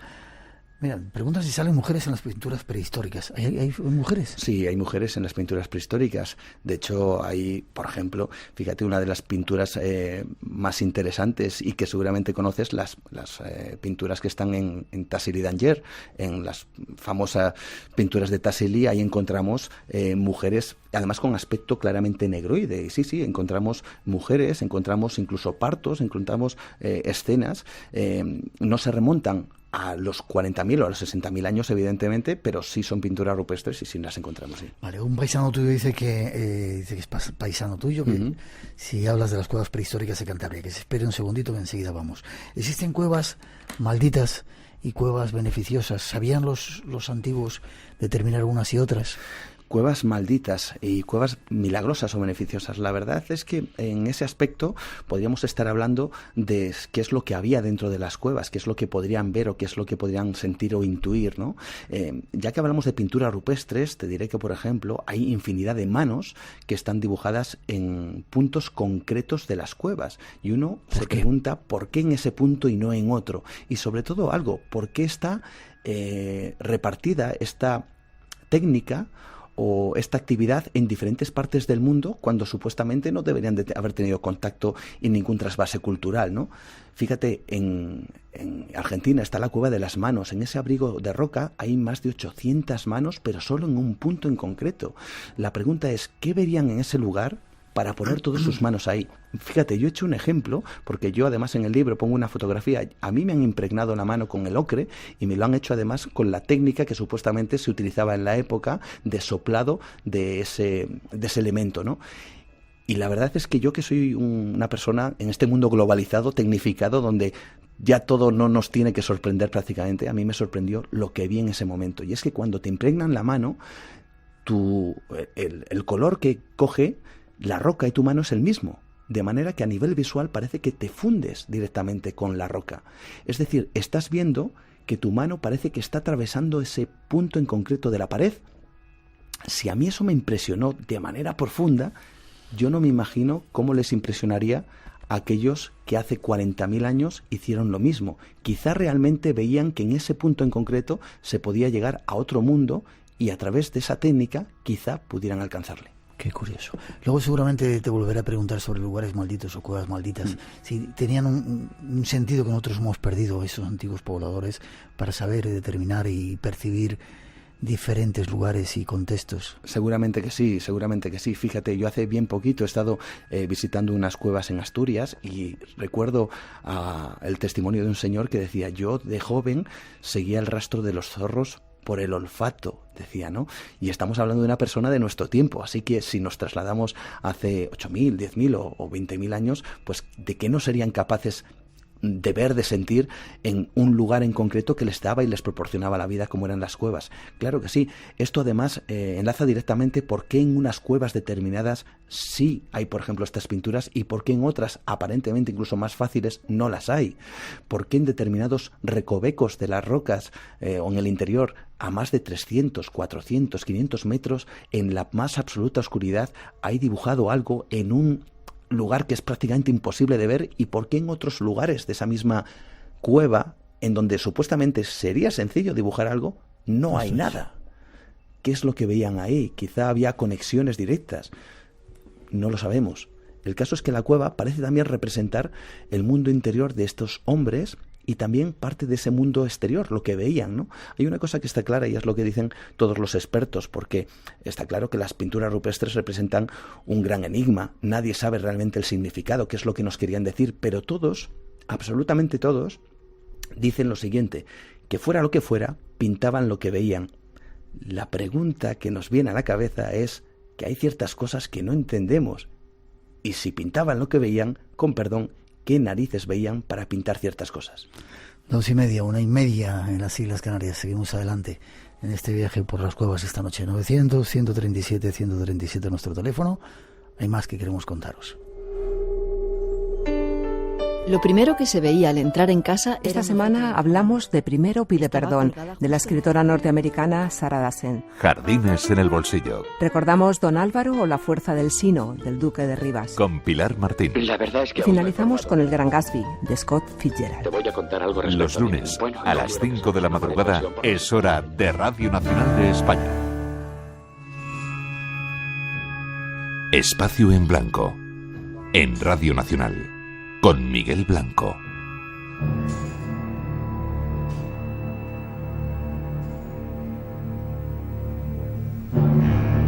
Sigamos viaje. Vayamos hacia Cantabria, justo hasta Monte Castillo. De entre las más de 60 cavidades, destaca Monte Castillo, con un conjunto de cuevas profusamente decoradas. El castillo, las monedas, las chimeneas y la pasiega. Sus cientos de figuras representan un punto clave de conocimiento para entendernos como especie y comprender nuestro comportamiento ancestral. La estratigrafía de la Cueva del Castillo es probablemente una de las más importantes, no voy a decir solamente del Cantábrico o de Europa, casi diría del mundo. Es la única cueva en la que tenemos una secuencia continuada de ocupación del mismo espacio y del mismo territorio durante más de 150.000 años. Eso significa que podemos ver los diferentes tipos humanos y las diferentes industrias líticas que ocupan la prehistoria y que nos sirven para subdividir en la prehistoria representadas en el mismo yacimiento. Son las mismas gentes que han ido evolucionando en esta zona, que aprovechan los mismos recursos, que aprovechan los mismos territorios y que por lo tanto ya nos dan una base para conocer cómo vivían estos grupos, cómo aprovechaban su territorio, cómo gestionaban sus recursos y en gran medida cómo consiguieron sobrevivir. Quien nos daba esos datos es Federico Bernaldo de Quirós, catedrático de Prehistoria de la Universidad de León. Pero hay más secretos que esta noche podemos desvelar de este mágico lugar. Multitud de preguntas, Juan. ¿Cómo se nota que nos están escuchando en Cantabria? Dice, si puedes comentar algo algo de la Cueva del Soplao, a 60 kilómetros de Torrelavega. Hablaremos seguramente de ella. Sí. Desde Ecuador nos cuentan también que de niño en Colombia, se perdió nuestro oyente de niño en una cueva y fue una experiencia muy especial para él, dice, y le apasiona el tema de hoy. Dice que si vas a hablar de la Cueva de los Tallos, ya hemos hablado de ellas. Nos pregunta también por las cuevas de Lanzarote, que tiene una acústica muy espectacular, y en Álava, que existe en el Valle de Zuya un montón de cuevas concentradas en pocos kilómetros. Vamos a desviar un poco todos ellos porque no nos da tiempo a todas. Nos vamos a Cantabria. Tú tienes la suerte de vivir ahí, ese lugar, esa montaña que parece una pirámide perfecta, ¿verdad? Cuando la ves desde la carretera, eso no es una montaña natural, es una pirámide que han hecho vete a saber quién, ¿no? Cuando la ves desde fuera. Desde luego, cuando uno la ve, piensa que es una pirámide que simplemente se la ha comido el bosque, pero tiene esa forma, ¿no? Perfecta de pirámide, sí. Y vuelvo antes a ese ejemplo. Si a nosotros nos impacta, ¿cómo impactaría? Casi como si fuera lo que denominamos un lugar de poder, ¿no? Lo que denominaremos casi como un lugar sagrado. Y de hecho, prácticamente todas las oquedades que hay en ese monte, porque no solo la Cueva del Castillo, hay varias oquedades todas concentradas en esa montaña. Todas prácticamente están concentradas en muy poquito terreno, prácticamente en cuestión de metros hay unas cuantas, y todas ellas además con esa diferencia de ocupación de 150.000 años, como hemos estado escuchando. Es decir, que ahí ha habido neandertales y han convivido neandertales y Homo sapiens, algo que también era impensable hace unos poquitos años, y también han convivido simplemente los Homo sapiens, ¿no? Han estado allí.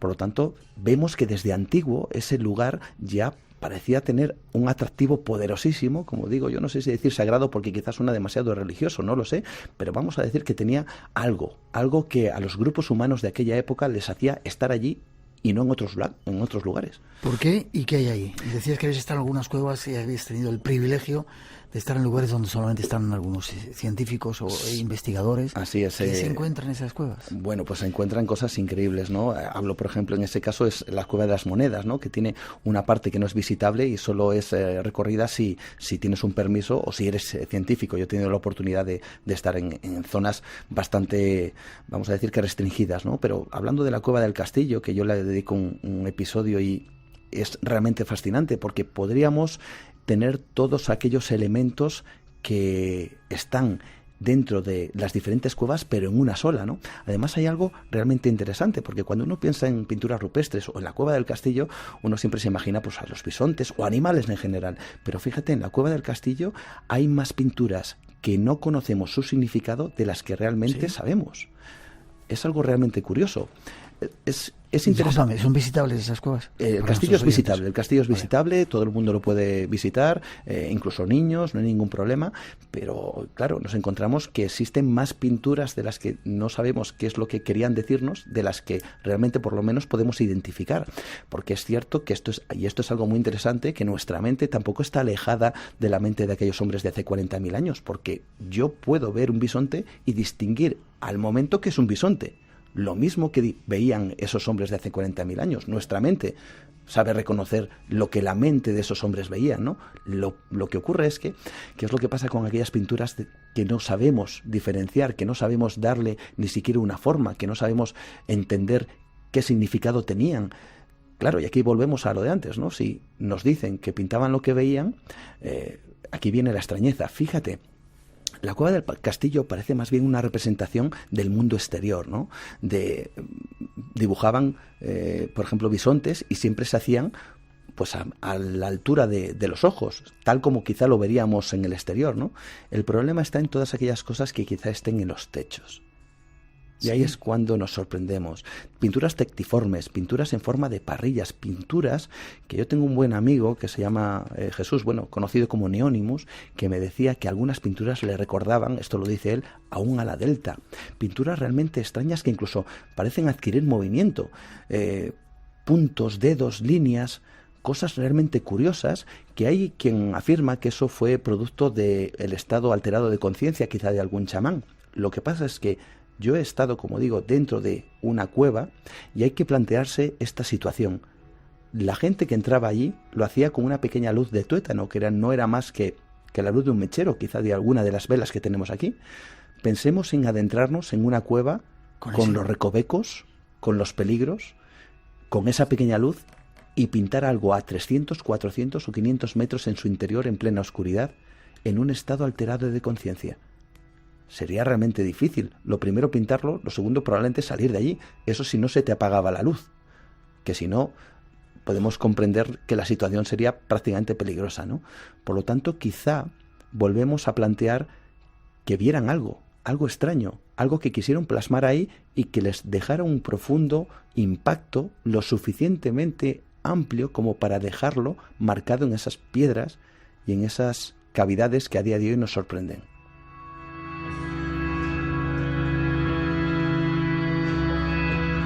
900-137-137 nuestro teléfono. Juan, hay una similitud en todas las pinturas que se encuentran, por ejemplo, en Cantabria, en esa zona que estamos ahora viendo. Y te pregunto además, ¿has visto la Cueva de Altamira, que es... La Cueva de Altamira es la Capilla Sixtina, dice, ¿no? Por excelencia. ¿La has visitado la auténtica? La auténtica de pequeño, porque ahora mismo... Pero se puede visitar si uno tiene suerte. Si uno tiene suerte se puede visitar. Quizás sea un poco complicado explicarlo ahora, pero si uno tiene suerte la puede visitar. Lo que pasa es que la Cueva de Altamira también tiene sus misterios. Un misterio increíble que yo hablo también de ello. Y es precisamente porque ha habido diferentes estudios, y sobre todo el estudio de una mujer que se llama Luz Antequera. Ella es una profesora de Bellas Artes de la Universidad Complutense de Madrid, y ella hizo un estudio muy interesante y cogió las pinturas de Altamira, los famosos bisontes que todos tenemos en la cabeza, y quiso plasmarlo en el cielo que podría haber existido hace unos 15.000 años. Todos sabemos que el cielo que vemos ahora, la posición de las estrellas, no es la que habría hace 15.000 años. Y lo sorprendente de todo fue que descubrió que de las pinturas, que son varias, creo que son 25, si no recuerdo mal, 25 bisontes, y más algún que otro, incluso ser antropomorfo extraño que hay por ahí, pues están dibujados en el techo, ¿no? Casi quizá puede que como una representación de algo que vieran. El caso es que cuando esta mujer hizo una interpolación con el cielo de aquella época, descubrió que 10 de las pinturas coincidían perfectamente con constelaciones. ¿Qué me dices? Pero aquí viene lo sorprendente, y es que en realidad nosotros cuando miramos al cielo no vemos un lugar plano, vemos una bóveda. Es decir, miramos a un lado, elevamos la vista hacia el cielo miramos hacia el otro lado, vemos una semicircunferencia. Y recordemos que las pinturas que están en Altamira están más o menos en una zona plana, digamos que sería más o menos pues un plano. Entonces, cuando se deformó esas figuras y se adaptaron a la bóveda celeste, se descubrió que en vez de 10 coincidían 20. ¿Qué me dices? Así que la cuestión es, ¿qué conocimientos tendrían estas personas? ¿Eran tan prehistóricos como nos han hecho creer? Y te vuelvo a preguntar, ¿hay similitudes entre las pinturas de las diferentes cuevas, aparte de las manos, con ese misterio tan extraño? Hay que dentro de poco avanzamos, lo vamos a estudiar en más profundidad con nuestra compañera. Hay similitudes, esas líneas que digo, esas líneas tectiformes, esos dibujos tectiformes, aparecen en muchos lugares del mundo, no solo en la Cueva del Castillo, aparecen también en Altamira. Por lo tanto, estamos descubriendo algo también interesante, porque si alguien entra con un estado alterado de conciencia, la lógica nos diría que cada chamán vería cosas diferentes, ¿no? Cada cerebro es diferente, tendrían visiones diferentes, pero ¿por qué todos tenían estas mismas visiones? Eso aparece en diferentes partes del mundo, al igual que las manos. También aparecen signos que se repiten de una y otra cueva, signos muy similares, y aquí es cuando viene una especulación realmente fascinante que nos hace pensar en las verdaderas capacidades de estos hombres, y es que quizá estuviéramos... Hay gente que desde luego contradice esto, pero también hay gente que lo da por cierto, sobre el primer lenguaje escrito de la historia. Hay una mujer que se llama Genevieve von Persinger, ella es una paleoantropóloga de canadiense, he tenido la oportunidad de hablar con ella en varias ocasiones, y respecto a este tema, esta mujer lo que hizo fue rescatar todos estos signos que estaban en común en diferentes cuevas del mundo, y descubrió que había unos 32 signos iguales, pero en sitios alejados de manera totalmente abismal. ¿Había habido algún tipo de trasvase cultural? ¿Podía formar parte de algo que veían? ¿Podía formar parte de un lenguaje, un protolenguaje, algo incipiente? Eso es algo que no sabemos todavía, pero el caso es que sí existe esa homogeneidad en muchos casos de las pinturas. Luego hay algo muy interesante. ¿Por qué solo había bisontes, caballos, quiero preguntar ahora por eso, uros? ¿Por qué no hay aves? Si pintaban lo que veían, ¿por qué no hay árboles? ¿Por qué no hay montañas? ¿Por qué hay muy poquitos peces y apenas reptiles? La cuestión es, quizás significaba no solamente la caza, sino una especie de código, algo que a día de hoy se nos escapa, una especie de conexión, quizá para decirle a otras personas, bueno, que ahí había en ese lugar había algo relacionado con quizá la fuerza de un bisonte. ¿Por qué solamente esos animales y no otros? ¿Las pinturas más antiguas? Las pinturas más antiguas están en España. Se encuentran en Málaga, se encuentran en Cáceres y se encuentran en La Pasiga, que es una de las cuevas que está en el Monte del Castillo, 66.800 años. Si las tuvieran por ahí los americanos, habrían hecho millones de cosas con ellas, y aquí todavía no son tan conocidas como debieran, ¿verdad? No, al contrario, no se permite el acceso a esa cueva, por ejemplo, en La Pasiga. Vale, pero sí son visitables muchas de ellas. Sí, perfectamente. Preguntan que por qué se han conservado tan bien y tanto tiempo, por las condiciones de la cueva. Precisamente, ¿no? Por las condiciones de la cueva y porque es el mineral con el que se utilizaron la pintura, es decir, ellos no pintaban, hay algo que hay que descartar, y eso me lo han preguntado en alguna entrevista, no pintaban con sangre. La sangre es un elemento biológico que desaparece con el tiempo, y en una cueva donde pasara simplemente el agua desaparecería, ¿no? Se pudre como cualquier elemento biológico. Sin embargo, el mineral se impregna con lo que sería la roca de las cuevas, de manera que casi se fosiliza y se queda el pigmento o el mineral ya pigmentando a la roca, ¿no? Por eso se conserva, aunque es cierto que depende muchísimo del grado de humedad, de incluso las corrientes de aire que puede haber dentro de una cueva, porque las cuevas tienen chimeneas, tienen lugares por donde pasa el aire, lugares más húmedos, lugares menos húmedos, y luego si son activas o no, porque las cuevas se forman generalmente porque hay paso de agua, y si ese agua llega a tocar las pinturas, pues tendríamos un problema, ¿no? Se ve que te gusta el tema, ¿eh? ¿Estás disfrutando? Estoy disfrutando mucho. 900-137-137 nuestro teléfono. Seguimos con más datos de este mundo que también está gustando, según me dicen por las redes nuestros compañeros. Nos alegramos que disfrutéis. Por eso estamos aquí. Seguimos. Esta noche, en Espacio en Blanco. Y entonces pues empezamos a oír unos ruidos en el aire, como a ver si alguien te chistea o te silba o algo así. Y no, bueno, aquello pasó, y luego después, inmediatamente a los 15 segundos aproximadamente, hubo una explosión de luz, blanca, violeta, aparte del impacto que nos dio, que nos quedamos petrificados. En el pasado, solo los más valientes zarpaban en busca de otros mundos.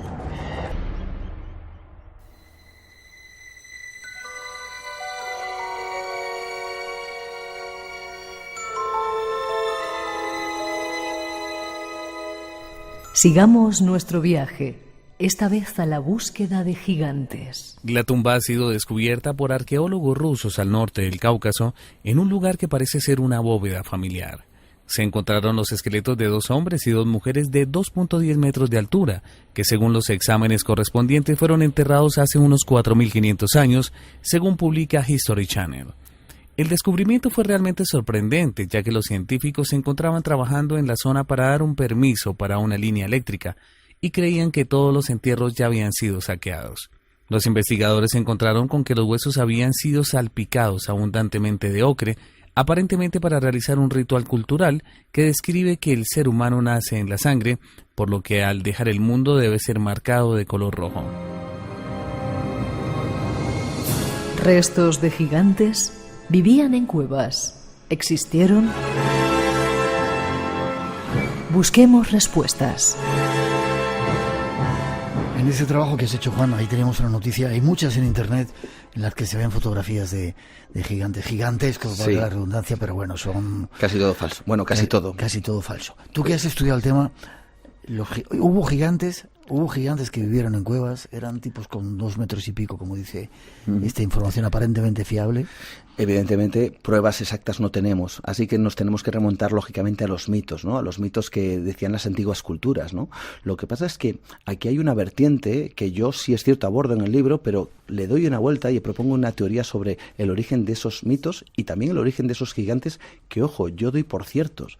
Lo que pasa es que tendemos a pensar que cuando hablamos de estos gigantes o estos dioses enormes, tendemos a pensar que quizá pudieran venir del espacio, ¿no? Fuera una civilización extraterrestre, que serían los llamados maestros instructores, ¿no? Que nos ayudarían como personas a evolucionar, nos enseñaron, según los mitos cuentan, además de diferentes culturas, a la agricultura, etcétera, etcétera, ¿no? Bueno, pues lo que sucede es que a mí me extraña mucho que unos dioses crucen todo el cosmos para enseñarnos cómo cultivar, pero no para enseñarnos cómo comportarnos los unos con los otros. Es decir, eres curioso pensar que los mitos hablan de estos dioses venidos de las estrellas. Bueno, también dieron mandamientos, Yahvé dio mandamientos a sí, Moisés, pero ¿no? No hablo tanto de estos dioses religiosos, sino los dioses de las antiguas culturas, ¿no? Los que realmente quizá pudieran tener esa base para luego hablar de gigantes. Y suena un poco extraño, ¿no? que crucen el cosmos, como digo, para que luego les adoremos haciendo sacrificios humanos, como hacían en las antiguas civilizaciones mayas o aztecas, ¿no?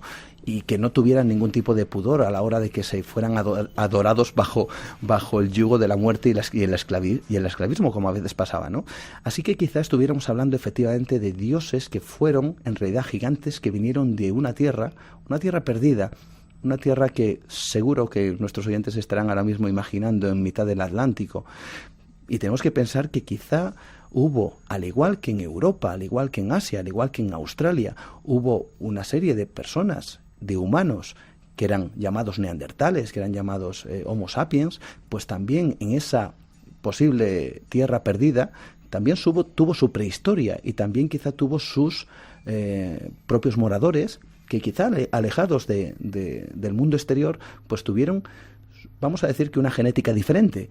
Y ellos, quizá por un cataclismo, tal como cuentan muchos mitos... ¿Te refieres a la Atlántida? Efectivamente, tal como cuentan muchos mitos, pues salieran a buscarse la vida por otros lugares y su disgregación al final acabaría por su desaparición también, ¿no? Lo que ocurre es que cuando vamos a buscar los mitos, descubrimos que quizá haya mucha más verdad que una sola leyenda.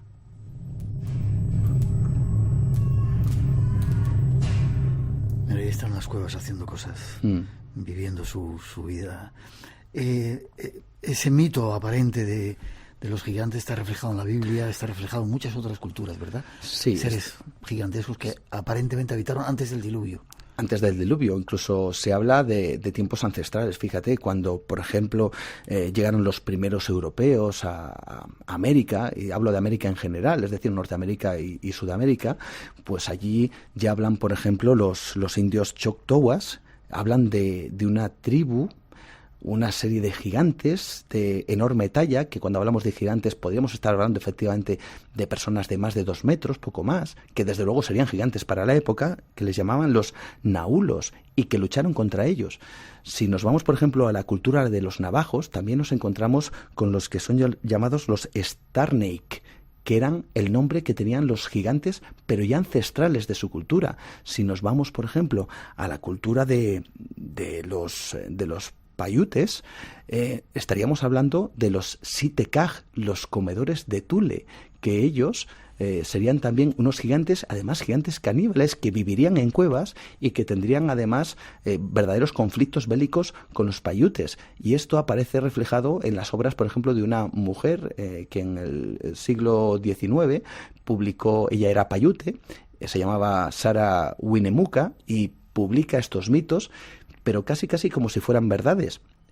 El tema es que si uno tira del hilo, descubre que quizá haya más verdad que solo el mito, porque yo tuve la oportunidad, por ejemplo, en este caso, de ponerme en contacto con las autoridades de la universidad, perdón, de la universidad de Austin, de Texas, y tuve la oportunidad de hablar con una mujer que se llama Caroline Spock, y acerca de si realmente pudo haber algún tipo de gigante, algún resto quizá que fueran encontrado tal como comentábamos antes, ¿no?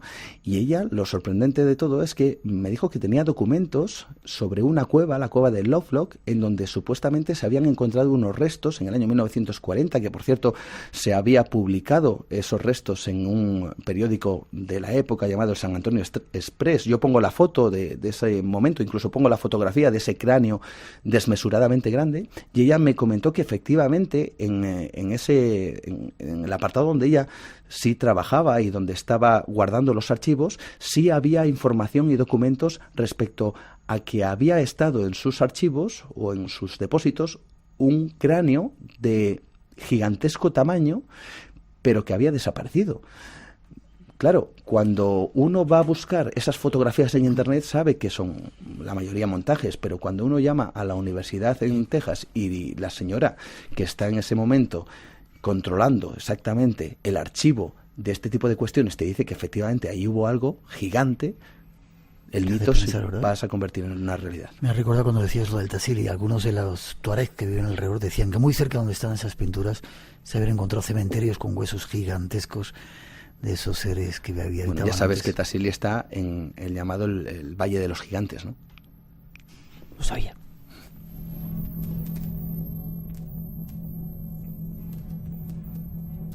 Espacio en Blanco. Tu cita con lo desconocido. En Radio Nacional. Con Miguel Blanco. Y esta noche con nuestro invitado llegado desde Cantabria solamente para el programa, Juan Gómez, que viene acompañado y nos la hemos saludado. Necrofobia, ¿qué es eso de la necrofobia? ¿Se daba en las cuevas? Sí, la necrofobia es... Mucha gente, perdóname, de Cantabria nos está escribiendo. María Jesús Revuelta de Santander dice que está emocionada por lo que está escuchando y le estamos recordando su niñez cuando la llevaban a ver algunas cuevas. Caray, qué bonito, fantástico, es maravilloso. Y luego ¿no? dicen que en Cantabria no hay nadie en el EGM que nos escuche. Sí. Saludos para todos los que estáis. Se escucha mucha gente, se escucha, ya digo yo que sí. Bueno, pues desde luego que en la necrofobia, ¿no? Estábamos con ello, y la necrofobia es el miedo a los muertos. El miedo a que vuelvan de la tumba, ¿no? O que vuelvan de las cuevas. Aquí viene algo realmente sorprendente. Hay una época, la tardía Edad Media, perdón, estamos hablando de la época visigoda, en donde parecía que realmente hubo un verdadero miedo a los muertos. Ojo, estamos hablando del siglo IV aproximadamente, tercero, cuarto. Es decir, mucho antes que la percepción que tenemos del vampiro moderno, que es un vampiro además muy, muy educado, con buenas formas, que habla muy bien y que viste muy bien, ¿no? Sin embargo, este vampiro tiene unas connotaciones mucho más terribles. Eran los conocidos como revenants o retornados. Eran una especie de casi de poseídos del demonio que volvían de la muerte para atacar ¿a quién? Lógicamente que a los vivos, ¿no? ¿Y salían de las cuevas? Y se utilizaban las cuevas para enterrarles, para confinarles en ellos. Se han encontrado, hablando de Cantabria, precisamente en la Cueva de las Penas, hizo un descubrimiento realmente increíble, que lo hicieron además dos personas que me dieron buena información acerca de esto.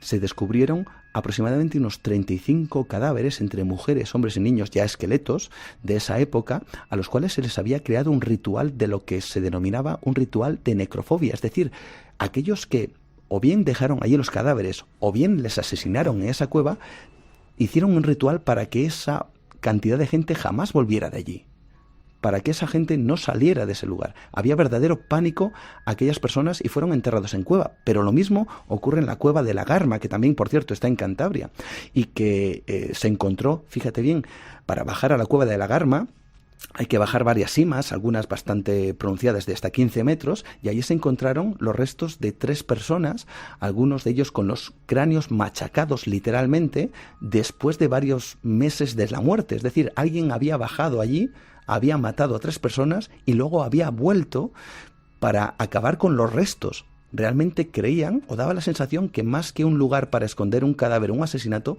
daba la sensación que en realidad lo que querían es que aquellos que habían dejado allí no regresaran nunca. Bueno, pues la sorpresa viene cuando a través de la Universidad de Reading y la Universidad de Oxford consigo unos documentos. Y aquí yo no entiendo por qué muy bien estas cosas no se saben en España, porque cuando uno descubre por ejemplo, lo iba a decir en inglés, un enterramiento en donde aparece un cráneo con una piedra en la boca o con una estaca en la cabeza, produce un profundo impacto, ¿no? Y todos estamos como conmocionados en el mundo del misterio además, ¿no?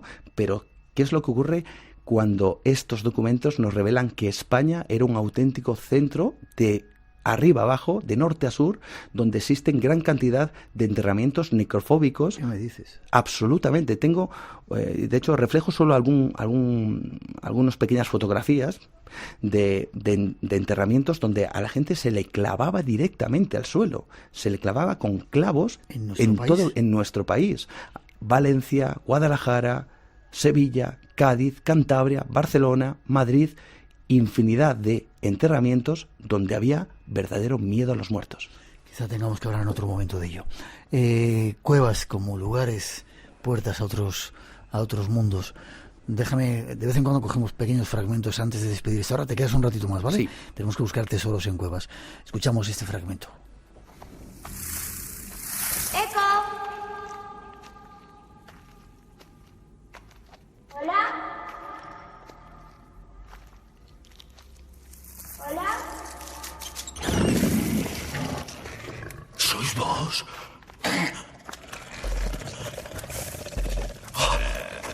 ¿Sois vos?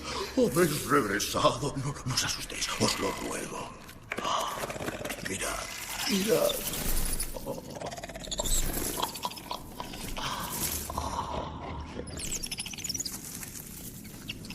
Mi nombre es Ofelia. ¿Quién eres tú? Yo he tenido tantos nombres. Nombres viejos que solo pueden pronunciar el viento y los árboles. Yo soy el monte y el bosque y la tierra. Por todo el mundo, vuestro verdadero padre hizo abrir portales que permitieran vuestro regreso. Este es el último de ellos.